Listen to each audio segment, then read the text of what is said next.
You ask Tiger to solve. This deals with linear equations with one unknown. The final result is x equals 7/3. Let's solve it step by step. Group all constants on the right side of the equation. Subtract 6 from both sides.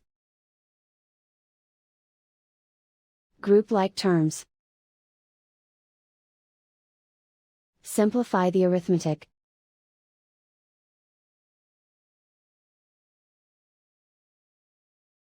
Isolate the x.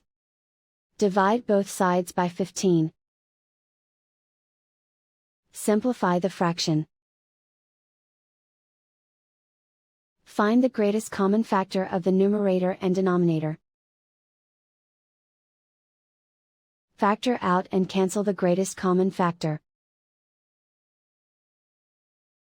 And so the final result is x equals 7/3.